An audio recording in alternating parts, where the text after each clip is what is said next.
उमेश और मालती एक धनी दंपत्ति थे। एक बेटी थी। बहुत खुशहाल परिवार था। लेकिन उमेश जितना दयालु था, मालती उतनी ही घमंडी थी। वासु एक गरीब लड़का था। उसकी 3 बहनें थीं। माँ और बाबूजी अक्सर बीमार रहते थे। घर का खर्चा चलाने के लिए वह उमेश के घर नौकरी करता था। वासु ने कहा, साहब आज मुझे जल्दी भेज देना। आज मेरे बाबूजी की तबीयत खराब है, उन्हें लेकर डॉक्टर के पास जाना है। तो उमेश ने कहा, अच्छा, पहले क्यों नहीं बताया? जाओ तुम पहले उन्हें दवा दिलवाओ। तो मालती बोली, नहीं वासु, पहले चारू को कॉलेज छोड़ दो, उसके बाद जाना। अरे चारू को तो मैं अपने साथ ले जाऊंगा, उसे अस्पताल जाना है।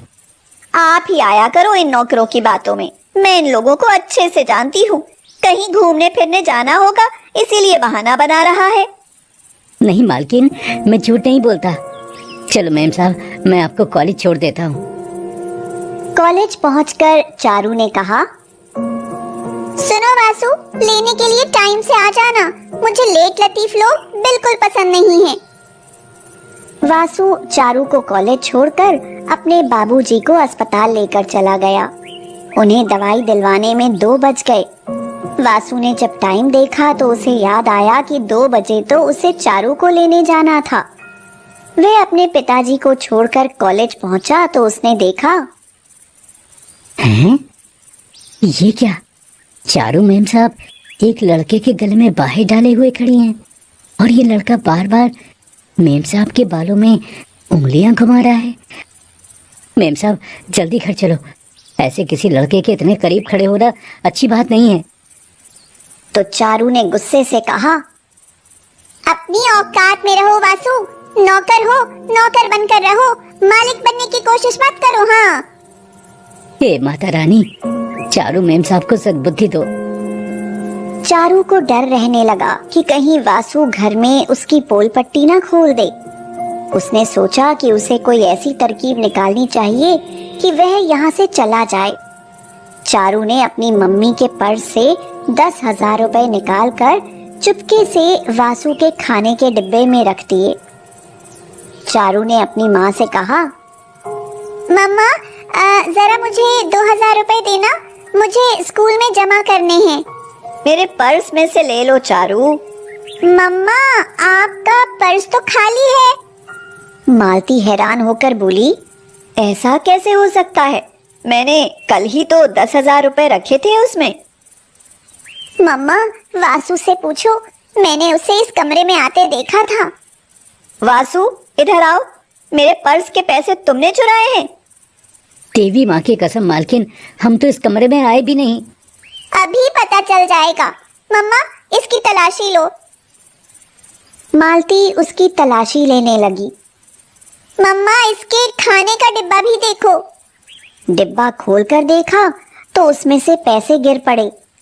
उमेश और मालती ने उसे बहुत मारा और काम से हटा दिया। हे देवी माँ, मैंने हमेशा तुम्हारी पूजा की, लेकिन आज तुम्हारे रहते हुए मुझ पर चोरी का इल्जाम लगा है। अब मैं क्या करूँगा माँ? घर में जवान बहनें और बीमार माँ बाप हैं। इतनी जल्दी तो कहीं कोई काम भी नहीं मिलेगा। नारायण नारायण। माँ, आज मुसीबत में तुम्हारा भक्त तुम्हें पुकार रहा है, उसकी मदद करो माँ। नहीं नारद, अगर मैंने उसकी मदद की तो वह मेरे भरोसे रहेगा। उसे खुद मजबूत बनना होगा। वासु ने इधर उधर से पैसे उधार लिए और एक पुराना रिक्शा ले लिया। रिक्शा लेकर वह घर पहुंचा तो माँ ने उससे पूछा, बेटा वासु, ये रिक्शा किसका है? माँ, ये रिक्शा मेरा है। बहुत दिन हुए नौकरी करते हुए, अपना काम अपना होता है। अब माँ को कैसे बताता कि उसे छोटी मालकिन ने चोरी का इल्जाम लगाकर काम से निकाल दिया है। वह चुपचाप रिक्शा चलाने चला गया। 2 महीने ऐसे ही गुजर गए। कोई इक्का दुक्का सवारी ही मिलती, लेकिन इतने में गुजारा कैसे होता? वह बहुत परेशान हुआ। वह देवी माँ से प्रार्थना करने लगा, हे देवी माँ, इतना बड़ा इम्तिहान मत लो।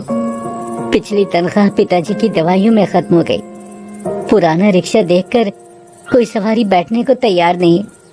मन करता है कि आत्महत्या कर लूं। वासु रोने लगा। अरे देवी माँ, कहाँ चल दी? मेरे भक्त को कोई सवारी नहीं मिल रही, उसकी मदद करने जाना है। लेकिन आपने तो कहा था कि उसे खुद मजबूत बनना होगा। मैं नहीं चाहती कि वह निराश होकर कोई अनुचित कार्य करे, इसलिए मुझे जाना होगा।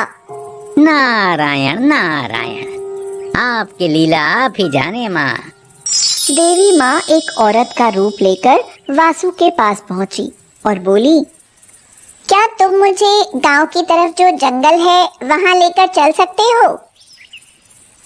जरूर, आइए बैठिए। कितने पैसे? सुबह से खाली बैठा हूँ, आप जो चाहे वो दे देना। मुझे पैसों की बहुत जरूरत है। चलो जल्दी। जंगल पहुंचते ही उन्हें किसी लड़की के चीखने की आवाज आई। तुमने रिक्शा क्यों रोक दिया?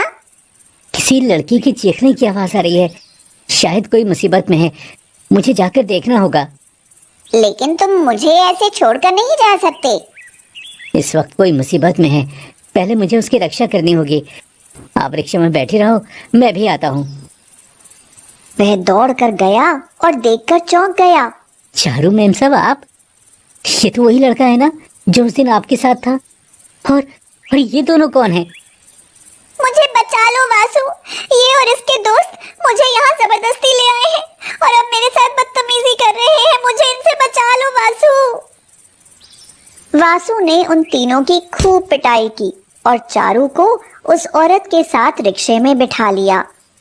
वह औरत बोली, तुम्हारी वजह से मुझे देर हो गई, अब मैं तुम्हें कोई पैसा नहीं दूंगी।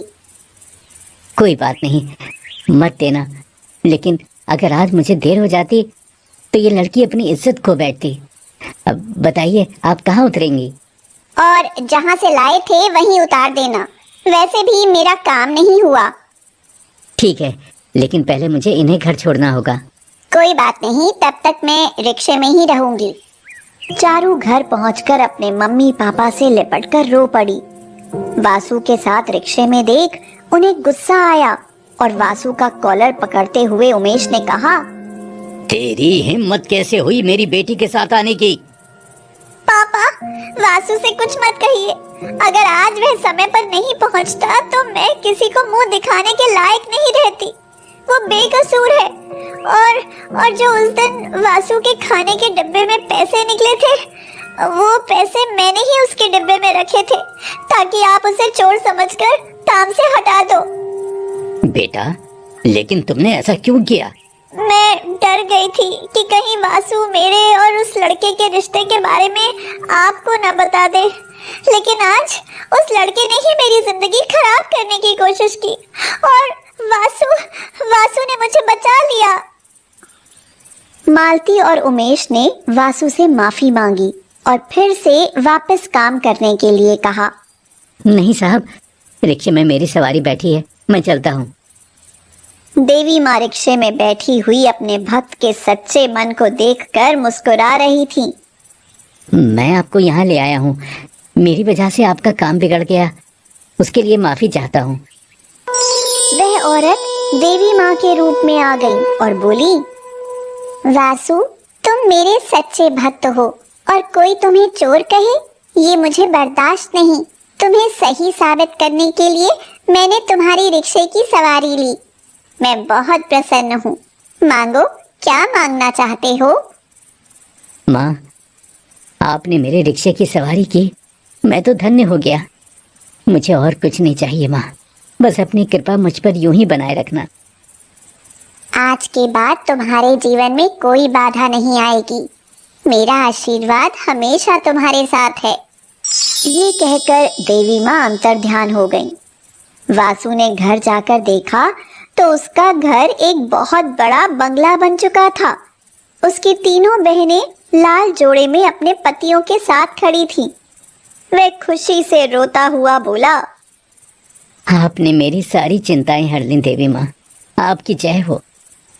तभी वहां उमेश और मालती भी आ गए। वो बोले, वासु, चलो बेटा, फिर से घर वापस चलो, हम तुम्हें लेने आए हैं। मैं अब कहीं नहीं जाऊंगा मालिक, यही रिक्शा चलाऊंगा। ना जाने किस वेश में मेरी देवी माँ मेरे रिक्शे की सवारी करने आ जाए। ये कहकर वासु मुस्कुराता हुआ अपना रिक्शा लेकर चला गया।